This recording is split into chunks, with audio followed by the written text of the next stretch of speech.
uma grande honra para mim poder apresentar para vocês a nossa primeira palestrante, que vai ser a secretária executiva do MEC, Maria Helena Guimarães de Castro. Ela é socióloga e mestre em ciência política pela Unicamp, professora aposentada dessa mesma universidade, onde atuou também como pesquisador do Núcleo de Estudos de Políticas Públicas. Atualmente, é secretária executiva do Ministério da Educação e co-vice-presidente da GAU, junto ao Comitê Diretivo de Educação 2030. Foi conselheira titular do Conselho de Educação, do Conselho Estadual de Educação de São Paulo, em 2010 e 2016, e diretora executiva da Fundação SEAD de São Paulo até maio de 2016. No Governo do Estado de São Paulo, atuou de 2007 a abril de 2009, como secretária de Educação. Foi também secretária de Assistência e Desenvolvimento Social e secretária de Ciência, Tecnologia e Desenvolvimento Econômico do mesmo Estado. Então, por favor, deem as boas-vindas à ministra Maria Helena.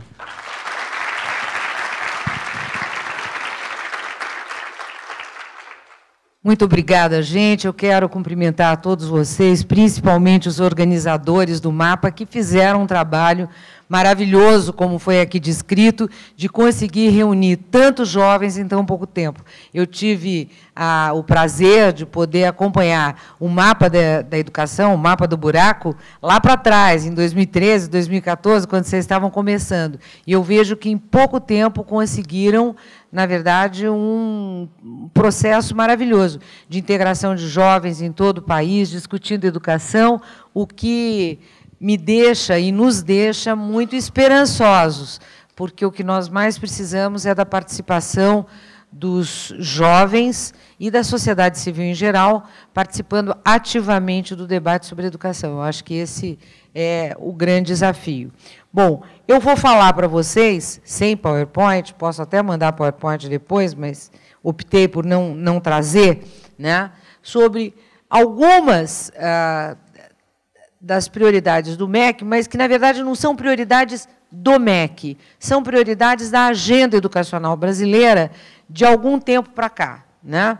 Por exemplo, a Base Nacional Comum Curricular.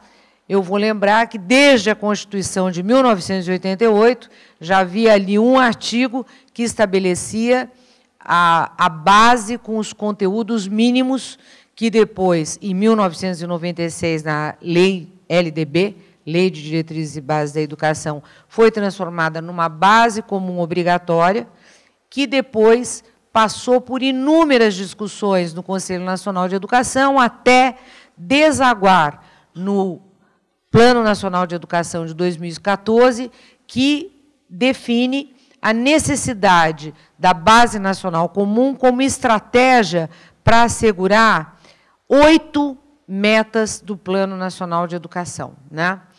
Então, bem rapidinho, para vocês terem uma noção panorâmica do processo longo, ou seja, a Constituição é de 88, a LDB de 1996, o Plano Nacional de Educação de 2014, e, nesse meio tempo, milhares de acontecimentos, debates, discussões, o que diferencia uma base nacional de diretrizes curriculares, o que é currículo, o que é base, inúmeras discussões.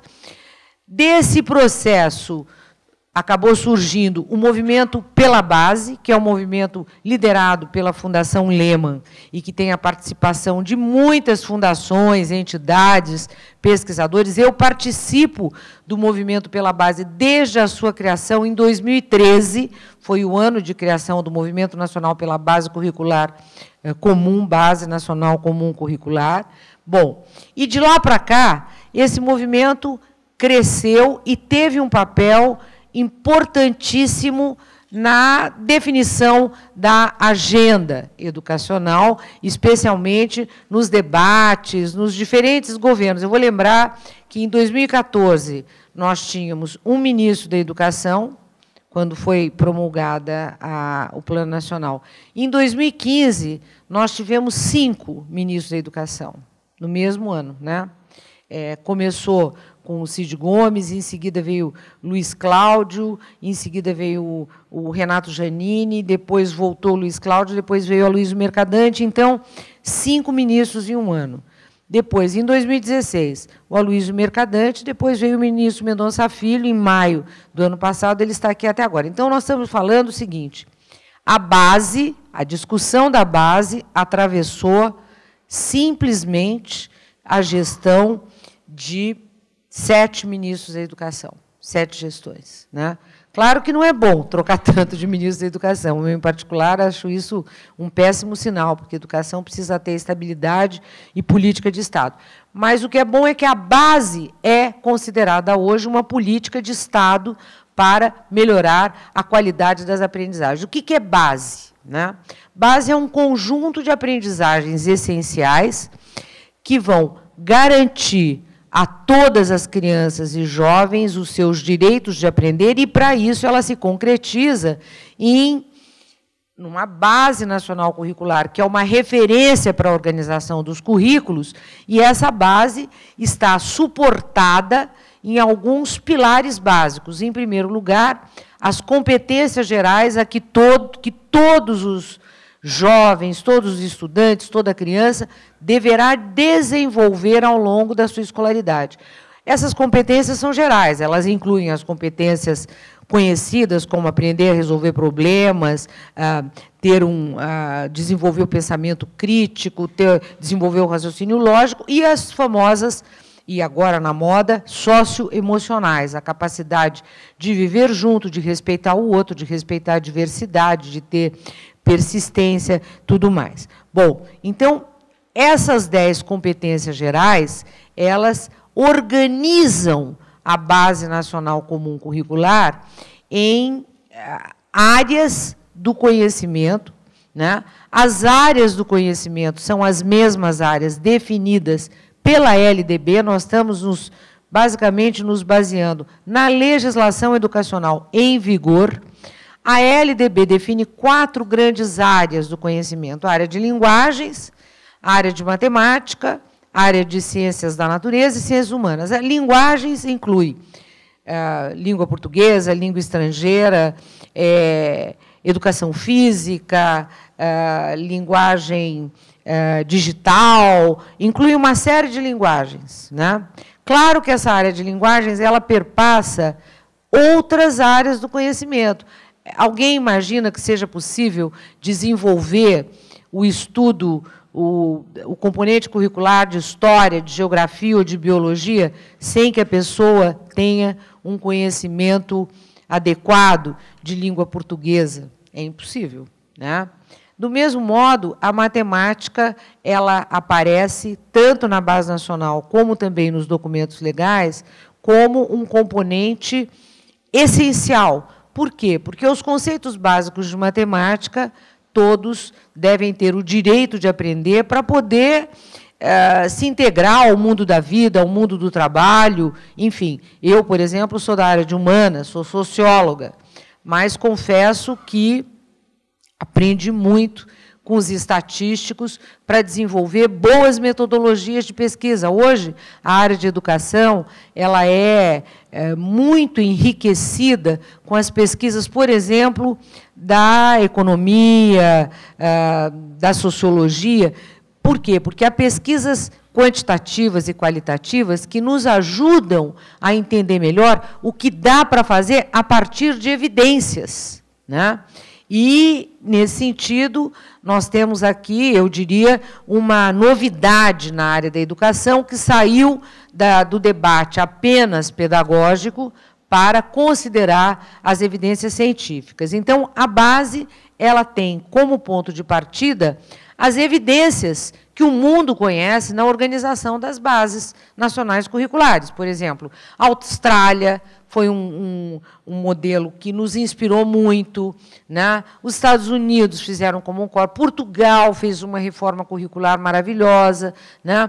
Então, vários países fizeram reformas curriculares recentemente, né? Inclusive, a OCDE deu uma ênfase enorme ao currículo a partir dos resultados do PISA, né? E esse debate internacional ele influenciou a organização da Base Nacional Curricular Brasileira desde o começo, né? A partir dessas competências, então, a Base Nacional, que já está no Conselho Nacional, está em discussão, em audiências públicas, ela é composta por uma parte dedicada à educação infantil, creche e pré-escola, de 0 até 3 anos e 11 meses. Né? Então, primeiro, o Brasil será o primeiro país do mundo a ter uma base curricular voltada para a criança muito pequena, de 0 a 3 anos e 11 meses. Claro que, por ser uma iniciativa pioneira, que nós não temos nenhuma fonte de inspiração assim para poder entender melhor como fazer, ela deverá passar por aperfeiçoamentos, mas é um ganho extraordinário nós termos uma base para as crianças de creche que possa orientar os educadores, os profissionais de educação que atuam nas creches, podendo fazer com que a criança se desenvolva tanto do ponto de vista emocional, como do ponto de vista cognitivo, comunicacional e social, que é o que vai garantir o seu aprendizado posteriormente, ao longo da vida. Para a pré-escola também, a base para a pré-escola ela já é mais escolarizada. Por que é mais escolarizada? Porque a pré-escola é obrigatória no Brasil, 5 e 6 anos. Né? Então, a pré-escola, ao mesmo tempo que ela ainda não se refere a uma etapa da criança de 4 e 5 anos, em que os aspectos escolares precisam ser dados, quer dizer, não vai ter prova, não vai ter avaliação, não vai ter sabatina, a criança não será obrigada a aprender a ler e a escrever, mas a criança deverá desenvolver todos os estímulos para que ela saiba ouvir uma boa história, ouvir leituras em voz alta, contar a história, saber o que ela está aprendendo, se relacionar com as outras crianças. Quer dizer, há coisas que são aparentemente simples, não são simples. Né? Não são simples, sobretudo porque nós estamos num país extremamente diverso, extremamente desigual, extremamente complexo, e as situações que as crianças brasileiras vivem nas escolas públicas, elas são totalmente diferenciadas. E a base ela tem esta finalidade, garantir mais equidade para que todas as crianças do país, de norte a sul, elas tenham o direito de desenvolver as competências que estão na base, não é? E que vão assegurar maior equidade ao sistema. Né? E esses conhecimentos... Desculpa, ontem eu falei até 10 horas da noite, hoje a minha voz está raspando. Bom, esses conhecimentos que estão previstos na base, eles indicam com clareza quais são os cuidados que os currículos das escolas, dos municípios e dos estados devem ter a partir da base, que é uma referência nacional. Então, a base não é currículo. A base é uma referência nacional para garantir as aprendizagens essenciais, o desenvolvimento das competências básicas, que vão se desdobrar em competências específicas em cada área do conhecimento, língua portuguesa, língua estrangeira, história, geografia, tudo mais, né? Para a educação infantil, vão se desdobrar em valores, atitudes e características do desenvolvimento da criança pequena, porque a criança pequena ela vai desenvolver competências muito mais focadas em atitudes, capacidade de conviver, habilidades mais no campo social, emocional e comunicacional, do que competências cognitivas, como se conhece isso do ponto de vista da escolaridade. Né? A partir desse desenho, nós entramos, então, na estrutura da base por área do conhecimento, com as competências específicas para cada área. Estão lá, por exemplo, matemática. Tem 10 competências específicas que a criança precisa desenvolver em matemática, né? E no texto da matemática, da história, da geografia, português e tudo mais, estão encadeadas as habilidades que os jovens devem aprender na escola. Né? Então, por exemplo, eu faço lá para, sei lá, para ciências, eu tenho uma competência específica entender o contexto local, da diversidade do meio ambiente, por exemplo, uma coisa mais ou menos assim. A partir daí, vem as habilidades que a criança vai desenvolver no primeiro ano, no segundo ano, no terceiro ano, no quarto ano, até o 9º ano, e essa mesma estrutura vai se desdobrar na base do ensino médio que nós estamos preparando agora. Então, há um encadeamento, uma progressão das aprendizagens, que está prevista na base, o que é novidade no Brasil, isso não existia até hoje, embora a legislação já previsse, né? Esse é o primeiro ponto. O segundo ponto é que nós não tínhamos uma base, nós tínhamos diretrizes nacionais, mas os currículos, cada um caminhava para um lado. Na hora que nós tivermos uma base, nós seremos obrigados a organizar os currículos, adaptar os currículos estaduais municipais de acordo com a referência nacional da base. Nesse sentido, a base vai fortalecer a colaboração entre os estados, os municípios, os 3 níveis de governo, para que haja maior harmonia, diálogo e capacidade de articulação entre aquilo que o município faz, aquilo que o Estado faz, aquilo que a escola particular faz, porque a escola particular vai ter que seguir a base e organizar seu currículo do mesmo modo, né? Ensino médio, né? A reforma do ensino médio, como vocês sabem, ela prevê uma parte comum e uma parte flexível, né? A parte comum, ela está em análise e desenvolvimento por uma equipe de especialistas do Ministério da Educação, será encaminhada ao Conselho Nacional até dezembro desse ano.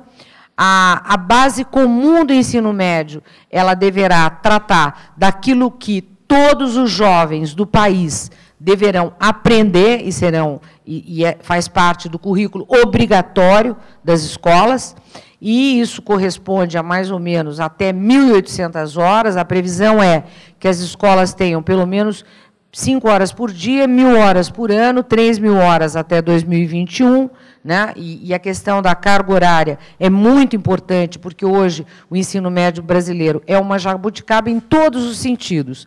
É o único do mundo que tem 14 disciplinas obrigatórias, ou até 18, né? Porque tem 4 temas transversais, se você considerar tudo, 18 disciplinas obrigatórias.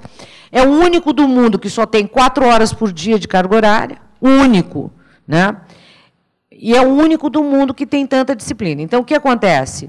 O Canadá, a Finlândia, Portugal, Inglaterra, todos os países do mundo, em média, 6 horas por dia do aluno do ensino médio e da educação básica na escola. O nosso fica 4. Só que o ensino médio do Canadá, da Austrália, da Inglaterra, tem 2 ou 3 disciplinas obrigatórias no máximo, que é a língua inglesa, a matemática e ciências. Quando tem ciências, normalmente é a língua local e matemática. O resto do currículo é diversificado e flexível, compondo diferentes trajetórias e itinerários formativos que o jovem tem maior interesse, etc. O itinerário formativo não obrigatoriamente precisa ser um itinerário formativo de ciências humanas, não. É um itinerário formativo que pode, por exemplo, combinar língua portuguesa, literatura com história, com arte. Quer dizer, é possível fazer diferentes arranjos curriculares a partir da possibilidade de flexibilização do itinerário formativo. Na área de ciências, matemática, é possível fazer o itinerário STEM, que agora é STEMI, que é ciências, tecnologia, engenharia, matemática e inovação, com projetos de pesquisa para o jovem desde o ensino médio.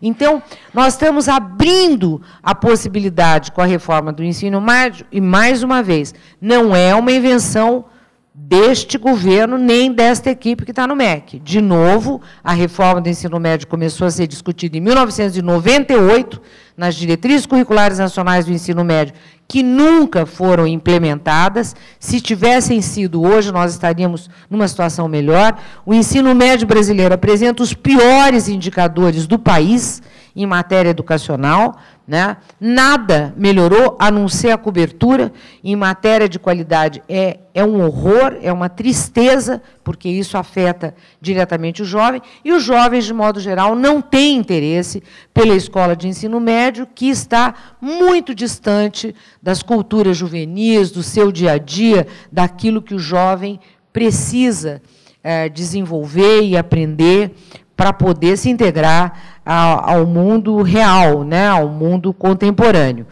Então, essa questão da reforma, que é um processo longo, também só vou lembrar a história porque é importante, né? Depois de todos os debates do final dos anos 90, nós tivemos várias medidas no início desse século, 2001, 2004, 2005, até que, em 2009, o Ministério da Educação lançou uma nova legislação do ensino médio inovador.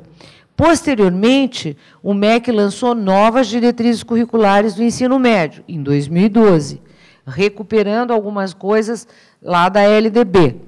Finalmente, o Ministério da Educação, em 2013, começou a discutir uma nova arquitetura, que é, na verdade, o que nós estamos fazendo agora, com a reforma do ensino médio, uma nova arquitetura organizacional para o sistema, e essa nova arquitetura, ela resultou num projeto de lei do deputado Reginaldo Lopes, do PT, que apresentou um projeto de lei em 2013, PL 6840, e esse projeto de lei foi intensamente discutido na Câmara Federal e pelos secretários estaduais de educação. Eu mesma, embora não estivesse trabalhando na área, mas eu participei de vários debates sobre a reforma do ensino médio e, finalmente, nós tivemos, a partir do Conselho dos Secretários Estaduais, também uma série de iniciativas que acabaram resultando na medida provisória do ano passado e na lei que foi aprovada esse ano, né? Então, nós estamos falando de um processo antigo. Eu tenho várias legislações, posso até mandar para o pessoal aí do MAPA, se vocês tiverem interesse em ter esses históricos todos da legislação. Se for do interesse de alguém, eu providencio, né?